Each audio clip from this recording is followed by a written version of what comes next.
Welcome, guys, back to the I Love Wrestling podcast. I'm your host, as always, Justin Woolwarren. Today, we are welcome with former Ring of Honor star, former AEW star, current GCW star, Fuego Del Sol. How we doing, man? I'm doing great, man. How are you? Blessed, excited to have you on here. And as we're recording this is WrestleMania week, so happy WrestleMania week. I know you got big plans for us this week. Absolutely. It's like Christmas week for a wrestling fan, I feel like, man. So many big things going on. I have a crazy WrestleMania week schedule. And so I got, I'm leaving for Vegas as we record this tomorrow. So I'm literally just ready to hit the road and really just enjoy the week. I'll lead right into my first question. Then, what can we expect from you this WrestleMania week? I'm gonna leave it all in the ring, I think. I feel like I don't want to go to any show and not make it the biggest deal possible, my match. I want to make sure that I knock it out of the park. I think it's a little cliche to say steal the show, but I think I want to make a moment and be memorable no matter where I'm at, no matter what I'm doing. I want people to leave there saying that, Fuego del Sol was one of the highlights of the night. You know, I was looking at your socials. You have a lineup heading into this week. You have quite a bit of matches, scheduled, ready to go. I think the one a lot of fans are looking forward to the most is maybe at Joey Janela's Spring Break, career versus mask, yourself versus Atticus Cogar. How did things between you two escalate to where now it's as serious as career and mask are on the line? I set a lot of goals for myself this year. One of the major goals I set for myself this year was GCW Gold. I wanted to be a champion, whether it be tag champion or one of the main titles. I set my sights on that. And I feel like I was finally building the momentum to get there. I mean, I beat some top independent names. Then I stepped in the ring with former IWGP World Champion Zack Sabre Jr. and I gave him the fight of his life. I felt like I opened up a lot of fans' eyes, and then as well as GCW management, I opened up their eyes to just how good I can be. And right as I thought I was gonna gain that major title shot, I ran into the Cogar brothers. I mean, Atticus and his brother jumped me. I thought I was going into a regular tag match. Me and my partner Sam Stackhouse were going to wrestle the Cogar brothers, and I thought it was going to be a normal match. And out of nowhere, they attacked me and tried to come after my mask for most of the match. And when I would refuse to give it to them, they tied me up by my mask and then basically mauled my best friend in front of me, almost trying to sadistically make me choose between my own mask and my best friend. And so I knew I needed to do something about it. So I challenged Atticus Cogar to a match in Atlantic City last month, one on one. And we fought and I beat him and I thought it was over. And then his brother attacked me from behind and they took my mask off. And luckily, Joey Janela was there. But they've since injured Joey Janela. They have tried to attack young guys on the roster. Just reckless abandonment. I feel like that GCW is better without Atticus Cogar being a part of the roster. And so I challenged him into a loser leaves GCW match. And he refused to accept. He basically didn't want to be a part of the biggest independent card of the year, except when he came up with the stipulation of if he beats me, he takes my mask. And so now it's his GCW career versus my mask, one on one at Joey Janela's Spring Break. I wanted to be wrestling for a championship, but I run into the unexpected roadblock, and now thorn in my side, Atticus Cogar. And I feel like GCW isn't big enough for the both of us. So the best way to move past him and try to achieve the goals that I've set for myself is that I have to rid GCW of his ass once and for all, just to put it directly. Put put it directly. Okay. Yes, very Uh, frank. Thank you for that. I'm going to go usually with the podcast. I try to start at the beginning of maybe your wrestling fandom. What brought you into wrestling? It's something that always fascinates me. We all have a story, and we're all fans. So when did you find wrestling, and what made you fall in love with it? Since my earliest memories, I've been a fan all my life. My dad is a giant wrestling fan, so My earliest memories are playing with action figures and watching Stone Cold Steve Austin. I was born in 95, so just peak attitude era, peak Austin era of coming up, And then I remember when I was really starting to understand pro wrestling and get and really, pay attention to the stories on an even deeper level is right around the time Shawn Michaels came back for his second run. And I just was enamored by Stone Cold Steve Austin for at first and then into the Shawn Michaels era. And I love Sean so much that I've always been attracted to guys that are smaller in stature but could steal the main event scene. And so, like, we started watching TNA in like 2005. So then just AJ Styles became my guy. And then as I become a teenager, CM Punk and Bryan Danielson, and I've always loved guys like the Hardy Boys or Eddie Guerrero or Rey Mysterio. So it's just from the get-go. I also have two younger brothers, so we were just wrestling and roughhousing around the house, always watching WWE, TNA, just wrestling in general. So I've just been a fan all my life, mostly because my dad is still a huge wrestling fan to this day and a huge supporter of what I do. No, that's amazing. And I don't want to sound cliche, but it's almost a mirror of kind of what my wrestling fandom was like. I mean, I grew up was born 5 years later, so I was born in 2000. But I mean, my earliest memories are playing with Stone Cold action figures. I've said it on podcasts before. My dad, I mean, is the biggest supporter in the world. I would not be doing this podcast without him being like, "Hey, Justin, why don't you start a podcast?" And then also I got two brothers, and we beat the crap out of each other all the time. So I, it's really cool.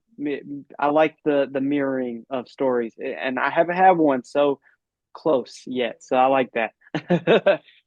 um, when did you like become accustomed to like lucha tradition and get kind of into that style of wrestling? So there's a couple different. I mean, I definitely have always loved, Rey Mysterio, Eddie Guerrero. So those are just two inspirations in general. But I started a backyard wrestling company with my brothers and cousins and best friends, but I was running it. So I was doing all the producing, the editing, the commentating, even when I was real young and bad. But like from the time I was like 14 to the time I graduated high school, we really built this company up. We had a few videos go mega viral. I was getting paid on YouTube doing backyard wrestling. I wanted to introduce another character because I'm the best, so I can't be losing all the time. But when you bring friends and family over, they don't want to lose. So I created this lucha character called the Bama Kid because I'm from Alabama. And he wore a Rey Mysterio type mask and dressed up in different, funny, silly attire. It was really dumb. But I had to differentiate his character from my unmasked character. So I started doing a ton more lucha. And I have an older cousin really who did a little bit of pro wrestling training. So when I was like 14, 15, I was watching him train to be a pro wrestler and watched and saw how to base and learn how to do different head scissors and hurricanranas and things of that nature. So I kind of had already got a little bit of the form. I kind of put it together on the trampoline to do the rest of it and kind of just slowly morphed into this lucha character as a young kid. So I knew I was capable of all the moves, is what I'm trying to say. And then when I started pro wrestling and started my training, my trainers, I was very small. And he was like, "You remind me a lot of like a WCW Rey Mysterio. You're just very small, but you're super athletic. So maybe for the first couple years until you put on some weight, we put you under a mask." And they sent me down to Mexico, and I got to train for a little bit in Monterrey with a group of guys. And, I kind of just fell in love with Lucha Libre and the culture. But what I learned is because I am an American, I feel like me being under a mask stood out way more in America than it would me being on a mask as an American in Mexico. So I've went back over the years a couple times, but it was never the same love that I received in America. But I've always loved that style. But it was really at first just meant to be for the first couple years until I put on some weight. But if it ain't broke, don't fix it. So we've been riding with it ever since. Definitely. What made you decide to go from backyard to maybe transition into, uh, for lack of better words, a more professional setting? I I just never knew what I wanted to do, Okay. when I grew up. I knew I wanted to make money, but I didn't know that nothing had consumed my thoughts or as much as pro wrestling did. And so then when we had videos go viral of us wrestling on a trampoline, I was like making almost $2,000 a month at like 17 years old. And I realized if I can do this halfway successfully by wrestling on a trampoline, then why not pursue this professionally? Why not give this a real go? And so that was kind of the epiphany moment. It was an aha moment of like, hey, you're clearly finding success just backyard wrestling. Why not try to make this a reality? And so that's why I decided to pursue it professionally. And here we are 11 years later. You know, what was like the biggest transition from trying to like maybe teach your like break the things you taught yourself as a backyard wrestler? Like, was it a struggle trying to learn it, for lack of better words, the right way or the taught way? And I think I'm very fortunate because I'm just a super fast learner. Okay. I am a very athletic, and you can show me something once, at the most twice, and I got it. I think there's just an inherent fear of trying to learn how to bump when you get into the ring.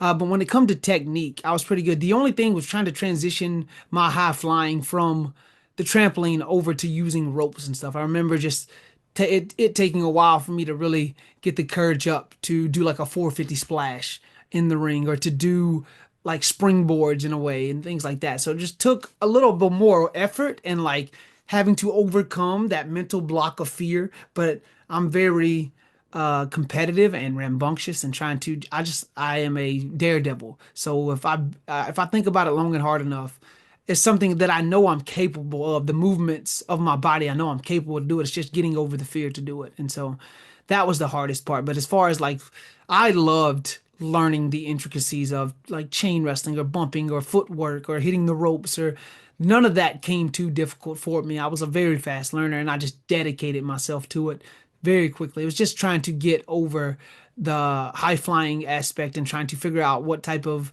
wrestler I was going to be, what best my athletic ability would translate into what style of wrestler I wanted to be. Did any of the other members of the backyard roster join you in training? Yes, I actually paid for the training of like two other guys. It was really three other guys, but one of them fell off, and then one of them never fully made it to the first match. So me and my best friend, who also did um, who really was a part of the main story in the backyard wrestling days, he also became a pro, but he was a year younger than me. So we did this my senior year of high school, which would have made him a junior. And so we started training in February of 2014. We had our first match right after I graduated in May of 2014, 3 months. And so I wrestled all throughout the summer.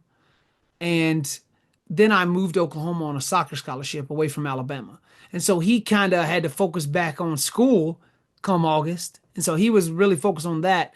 And then without me, I think he just did not have the love to keep going for it. However, when I got to start doing AEW Darks, he came to one of the shows and it was about 4 years after he'd already stopped wrestling and he kind of fell in love with pro wrestling and he went and retrained at the Nightmare Factory with QT Nice. Marshall and Cody Rhodes. And so he's still wrestling now, but it's very occasionally. He lives in New York with his girlfriend, and so he works a lot trying to get things done up there, but he still wrestles occasionally, which is awesome. That's really cool. That's really cool. You know, you mentioned the soccer scholarship. Was that an avenue you thought about pursuing, or was wrestling like where you was fixed? N- I loved soccer, but I really only ever started playing soccer in about middle school to stay in shape for football because I was just a giant foot. I loved football, but Okay. as I got into high school, being so small, it was harder to make things happen in football, and I immediately became like a starter in soccer, like in 10th grade, and I started all 3 years, and I just developed a love for it. But not as much as I loved pro wrestling. It was just because I became so good at it so fast that. I got a scholarship and my parents really wanted me to do it. If my parents didn't push me to do it, I probably would have stayed in Alabama and just kept backyard wrestling and making money as well as still being a pro. But like I would have bought a ring for the backyard wrestling and tried to make it into a legit promotion to keep it going. But I knew how much my parents wanted me to get a degree. It's so funny because my first year in college, we sucked. My team was garbage, but I loved my teammates so much that it was fun. The second year, we got a bunch of new players, and I hated my teammates, but we won a national championship. And so after my second year of winning a title, I just did not love the game anymore, partly because of my teammates, and like I was already 1 foot in, 1 foot out because I was so focused on professional wrestling. I could only do professional wrestling during the off season of soccer. So I had to basically put wrestling on hold during the seasons. And so after we won a championship and I got my associate's degree, I was like, screw this. I got a degree from my parents. Now it's time to just dive headfirst back into professional wrestling. So like the first 2 years of my career are really only half years. I didn't even have the amount of matches I really wanted to have because I was focused on soccer too, or trying to, divert my time and divvy it up. And so luckily, after my second year of soccer, I just dove headfirst into, pro wrestling, and within 3.5 years, I was signed. You know, I was doing some research. I was looking at your cage match, and one of the places you're prominent on cage match, it's called IWR. What does it mean? Like, what does IWR mean to your career? And I know you were a revolutionary champion down there. What did it mean to be able to win that title? Yes, yes. IWR stands for Imperial Wrestling Revolution. And then about 2 years into my run there, it transitioned into World Class Revolution Hmm. with the blessing of Kevin Von Erich and the Von Erich boys. They, ran World Class for years in Dallas, and we would run that area a lot. And so we slowly transitioned over to that name. They were the first ones in Oklahoma to really give me a break. I had known people down in Alabama and Mississippi and Florida where I trained at originally. But when I got to Oklahoma in college, they were the first people to like, okay, come to a show. We'll give you a tryout match. We'll see what you had. And then they really were focused on growing their brand all over the state of Oklahoma. So they started running big shows. So I got to wrestle Chavo Guerrero a year into my career, which was incredible. I got to wrestle Ricochet a year into my career. I got to wrestle Stevie Richards and DJZ, who is now Joaquin Wild, and Trevor Lee, who was also Cameron Grimes in WWE.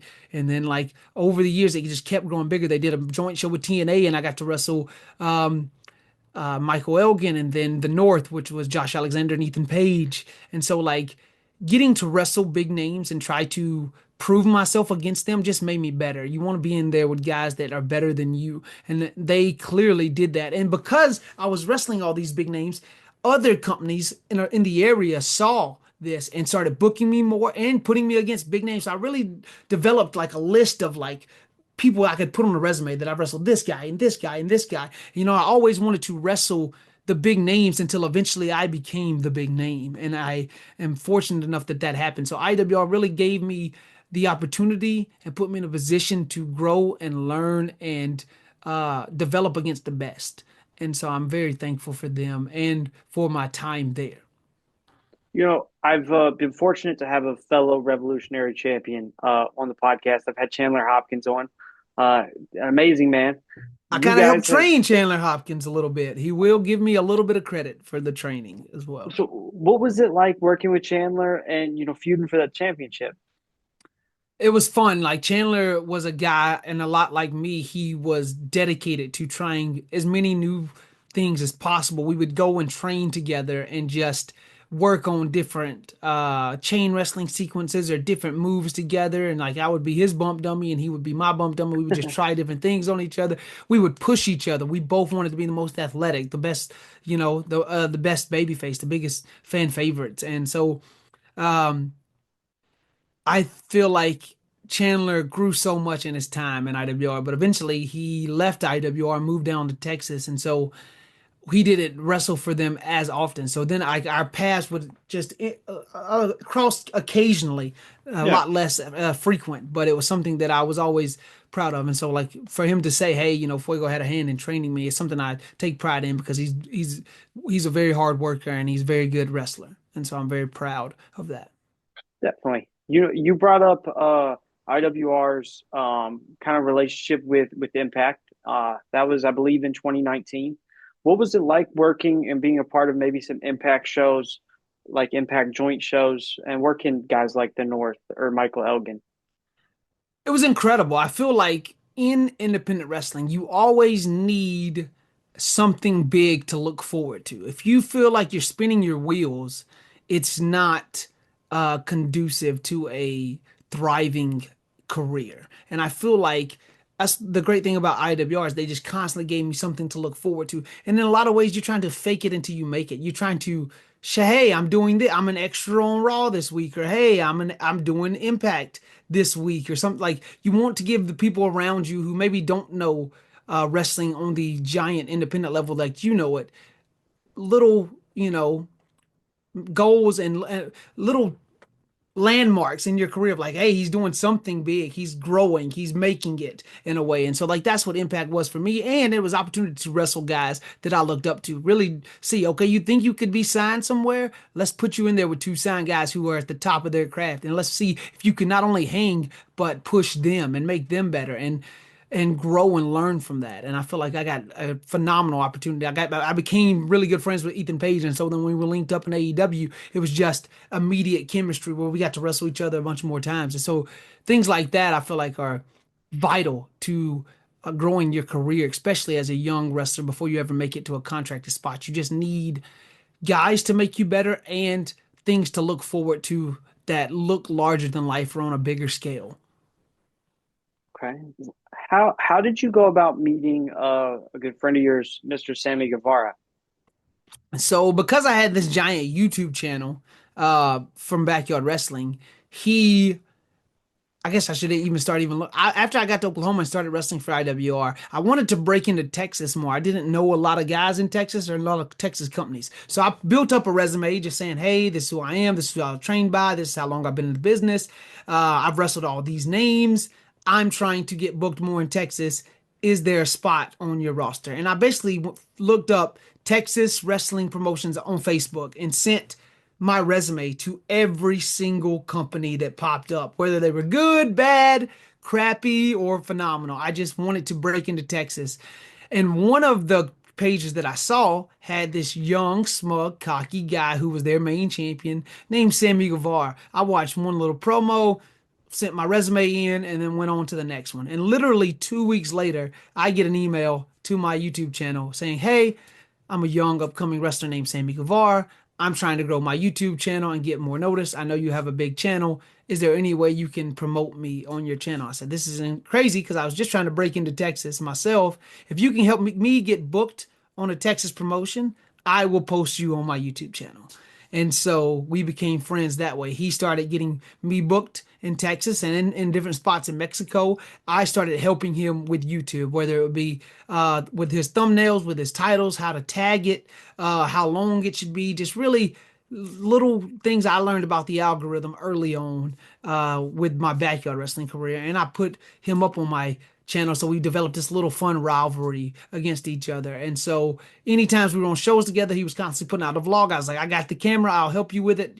You know, it's kind of embarrassing sometimes to ask people to help you vlog or to be a part of it. And I wanted him to know I wanted to help him succeed, just like he wanted to help me succeed, excuse me.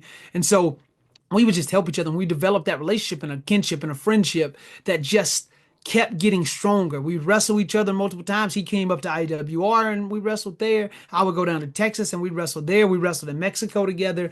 And then eventually, I will never forget when he calls me, even before AEW has ever been announced. He calls me and he's like, hey, I just want to let you know I got signed to AEW. And like I was over the moon. I was like living vicariously through him. I'll never forget watching the first AEW Dynamite, him wrestling Cody Rhodes. And like I was at my real job, flipped on the TV and was like, I had a smile from ear to ear, just like, that's my best friend. He's doing the damn thing. This is awesome. And so when the pandemic hits and now there's an opportunity for independent guys to come, he made sure that I was one of those guys that had to come. And then not only did he come, I would help him vlog. I would be a part of his vlog. I became like a staple of his vlog. And he saw that I was kind of getting over that way. And so we started interacting with QT, who helped book the extras. So that made sure I was going to get brought back every week as an extra. We interacted with Cody Rhodes and then Dustin Rhodes. And it just snowballed from there until eventually I got signed. So he's a major reason I got signed because he's always believed in me. But more than him having a belief in me, it was just a real genuine friendship that formed on the indies of us both trying to grind and make it. And I think when you are, you know, that it's like going to war together. You have a friendship like that that'll last a lifetime. We still talk every day. He's always been supportive throughout the AEW run and even after the AEW run. He's been checking on me all week. Are you ready for Vegas? Are you ready for this? Are you ready for that? So, he's really one of my best friends. I was the best man at his wedding. So, That's phenomenal. It's really cool to see best friends grow in this business, especially the way you and Sammy have. It's inspirational, definitely inspirational. Uh, how important was your feud with Miro in AEW? Yeah, it's weird because I don't even know if you can call it a feud, but it was definitely a series of matches that ended up becoming a memorable moment of Yeah, my run in AEW. I feel like it was it was that first match that we put together the night I got signed is a day that I will never ever forget. And, he went out of his way to make sure I was a made man. Even though I was losing in 3 minutes, we built that match. And it was really all Miro. It was all his idea. He's like, I want you to hit me with three DDTs. Like right before the one before the bell rings, one as soon as the bell rings, and then another one after I come back into the ring. And it was like, he's like, I'm gonna give you the biggest 2 count of your life. And so that's what we did. We just built that match to make me look like a star within a moment in like 3 minutes. And I loved that match. And then we got to have another match after I got signed where it was really just leading into Sammy winning the title, which was phenomenal. So I got to be a part of that moment of my best friend winning the TNT championship. And I'm very thankful for it. So Miro, originally it wasn't supposed to be a feud with him and Sammy. It was just me and him for him to beat me and for me to get signed. Then he brought me out on stage and tried to take my mask off when he was feuding with Eddie Kingston.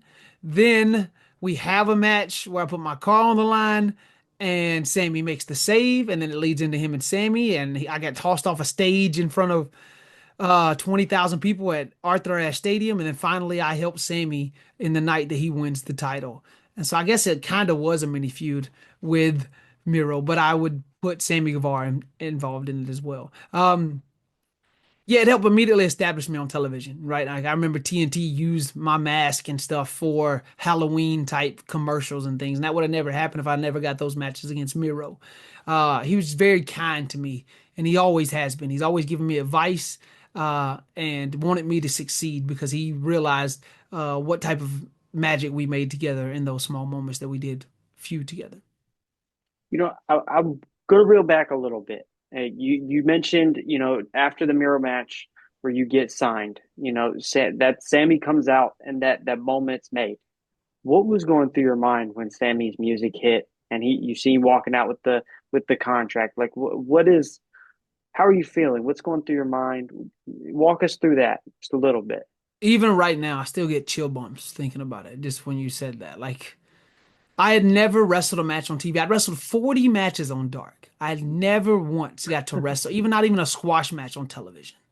And so they tell me, hey, we're doing the brand new first ever Rampage, and you're going to get to wrestle on that. So I was already over the moon. Then Miro comes to me early in the day and he's like, hey, I got this match idea where we really make you a star.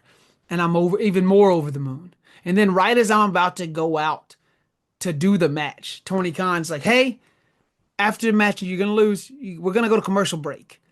Once we come back from commercial break, I want you to stand up and look very tough. Like we want the fans to be able to clap for you and acknowledge you. And I'm like, holy crap, I've never been on TV. I got even more TV time. And so then the match happens and it goes well. And then I'm laying there and I'm like, man, what a cool moment. I'm about to stand up and get my applause. Let me try to look hurt and try to look tough. And so I'm sitting there and I'm selling and I'm breathing hard. And then Sammy's music hits and you can just see me immediately stop and look because, like, this wasn't supposed to happen. What the heck is going on? And the second I see him and Tony come out with the clipboard, I knew, oh my God, I'm about to get signed on national television. And I was so overwhelmed with emotion.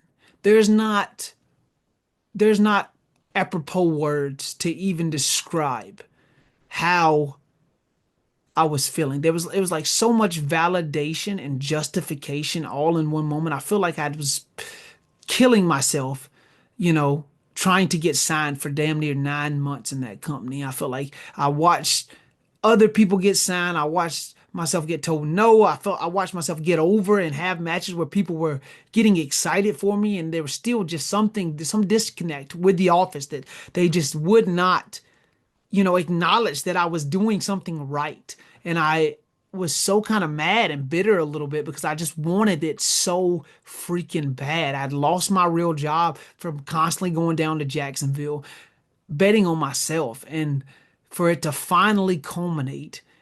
Not only did I get signed, because they could have gave me a contract in the back, I get signed on national television after a fun match with Miro, with my best friend. They say you want to create memorable moments in wrestling, and that's the one that everyone remembers from Fuego del Sol. And so it was such an incredible moment. I will never not get emotional thinking about it because it was so overwhelming, is the only way I can put it. It was incredible.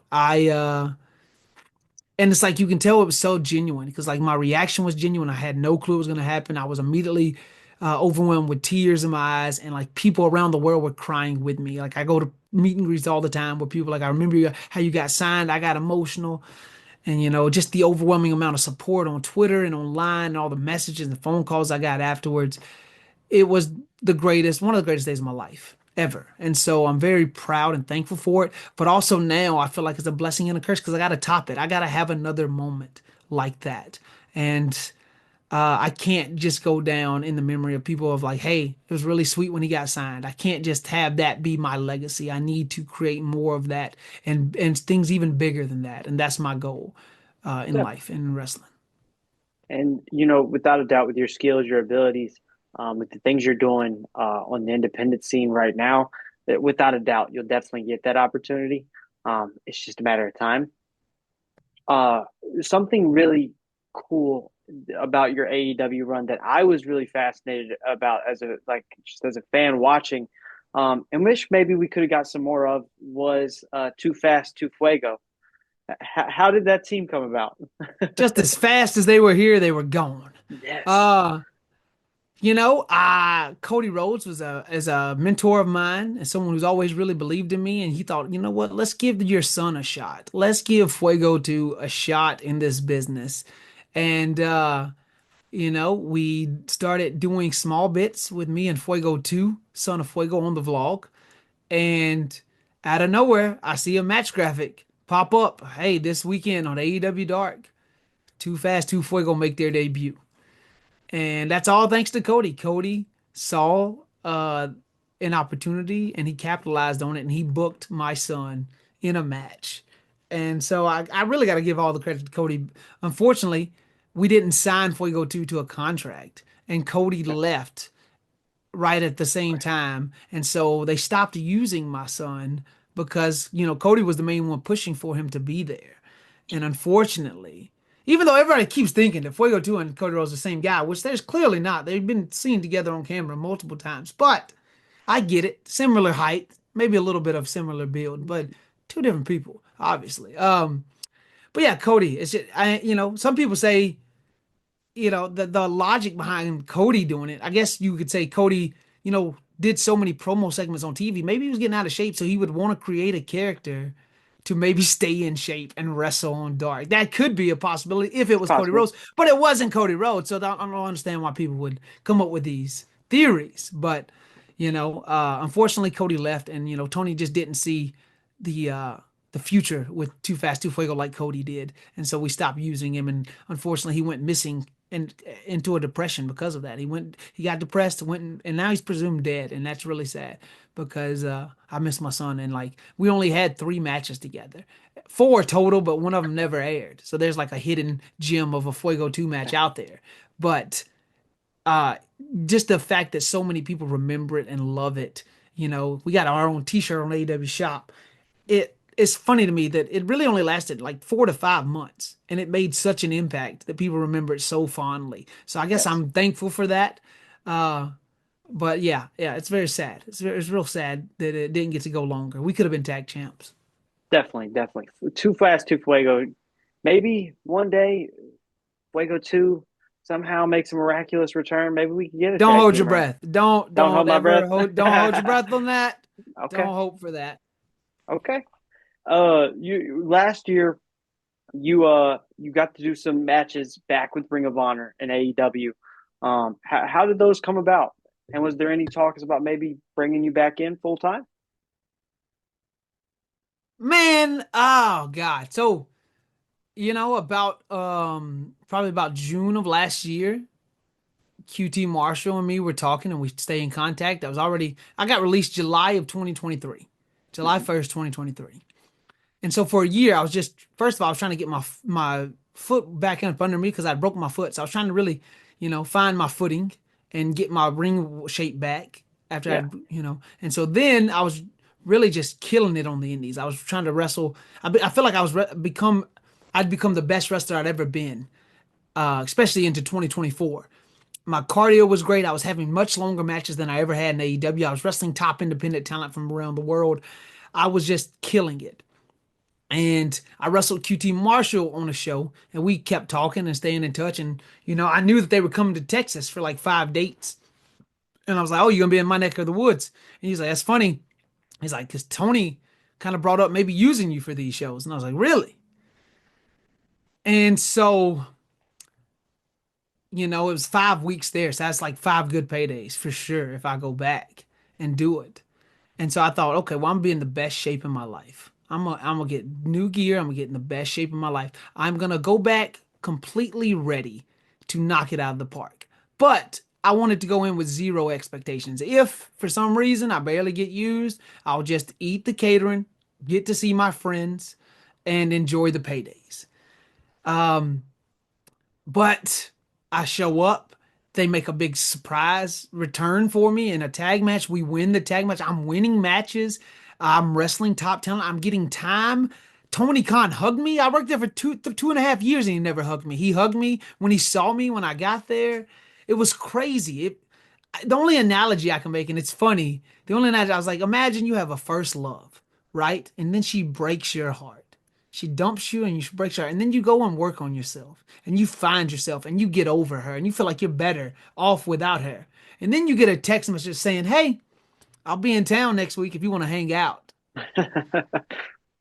And so you hang out, and like things are going well and the date goes great and maybe y'all, fooled around and that went great. But in the back of your mind, you're like, this is awesome. But what are we? What is this? What are we doing here? That's how I felt after the 5 weeks. I felt like it went phenomenal, but I don't want to be that guy to be like, are we gonna get back together? What are we doing here? And so what I got told was, hey, you're killing it. Stay in touch. We'll make something happen eventually. Okay. So I feel like everything went phenomenal. And then in December, I tried to stay in touch every month, but it was like nothing right now, nothing right now. And then finally in December, they were coming close enough by to where I could drive in Kansas City and St. Louis. So I drove up and I wrestled a dark match and I talked to Tony some more. And he was like, yeah, stay in touch. We'll do something. And then another month goes by and I hear nothing. And then in February, they come back to Texas for 2 shows and I wrestle for them both times. I wrestle Wheeler Yuta in a fun little match. And then I wrestle Blake Christian on Ring of Honor and I kill it. I'm talking the fans are going bananas for me. And I thought, what the hell? What's going on here? And I even asked Tony, what are we doing? And all I got was stay in touch. Maybe we'll do something in the future. So it's a lot of things out of my control. Do I feel like I'm good enough to be signed? Absolutely. I feel like I should be signed. Not only to AEW, but to any company. I am a asset. I am of value. I deserve it. I've earned it. I can be whatever you need me to be on any given night. I play my role to the best of my ability till I earn another role. Unfortunately, I can't stress about things that I can't control. Yeah. If they don't see it, then that's on them. They say you can't wake someone up who's pretending to be asleep. And so I'm not even gonna, waste my time on trying it. Did I feel like I killed it in my ROH run last summer? Absolutely. Do I feel like I killed it in my 2 matches that I did earlier last month, a couple months ago? Yes.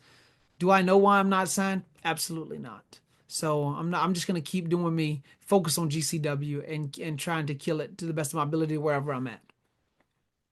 With that said, last question. I'm just going to ask GCW since even before you left AEW. I'm pretty sure you've been a part of the GCW roster here and there.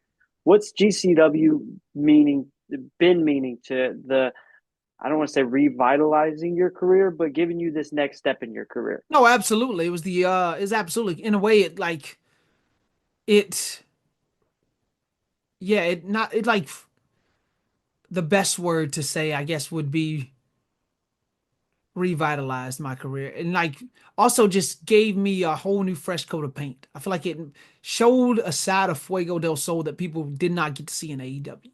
Hmm. I left there and I knew I needed to be in a place with major buzz. Like it doesn't AEW, it doesn't have the name recognition or the machine behind it like an AEW or WWE. Not all the wrestling world knows about GCW. But if you're a hardcore wrestling fan, you do know about GCW. And I knew I needed to be in a spot like that to keep my name in the headlines and in the news. And I want to be where the best independent wrestlers are. So many guys from GCW have been signed by AEW or WWE, have went on to do bigger things. So I want to be in that spot where I'm testing myself against the next upcoming guys, against guys who do come down to do GCW every once in a while, like a Zack Sabre Jr. I wanted to be a part of that roster. So it gave me a chance to show the hardcore independent wrestling fans who didn't know that I could go in the ring that I can go. Every time I step into a GCW ring, I wrestle a top talent. I show that I'm also one of the absolute best in the world when you put me in there bell to bell with anybody. I just proved it against Zack Sabre Jr. 2 months ago. It doesn't matter who you put me in there with. I can steal the show. I can make the crowd believe in Fuego del Sol. I've done it my whole career, whether I was a jobber with 2 minutes on dark or whether I'm wrestling 20 minutes against the former IWGP Heavyweight Championship. No matter what I'm doing, I will make a moment out of it. I will make the fans believe. And I am confident I'll keep doing that no matter where I'm at. And luckily, GCW have given me the opportunity to tell larger grand stories like this one with Atticus Cogar leading into George Janela's spring break. And I'm sure we're only just going to build on that after I send him packing from GCW. Definitely. Fuego, I just want to say thank you for coming on. I appreciate this 100%. Squeezing us in your busy WrestleMania week schedule. Before I let you go, you want to plug any social medias, things like that? Just let the fans know where they can check out Fuego. Yes, on TikTok and Instagram, Fuego del Sol underscore on X, formerly known as Twitter, at Fuego del Sol, twitch.tv/ Fuego del Sol. Catch me streaming games and wrestling and things. And prowrestlingtees.com/ Fuego del Sol to get your Fuego del Sol merch. I'd appreciate y'all checking it out. I also have a page on Facebook you can follow and keep up with me there as well. So thanks. Definitely, definitely. Thank you so much. Like I said, I try to do this with every episode. If you ever want to come back on, give us a little update, see what's going on with next with Fuego del Sol. I'd love to have you on for a part two. I think we're definitely going to need to do a part two very soon. Definitely. Thank you, Fuego. I'll just leave this at see you next time then. See you next time, my friend.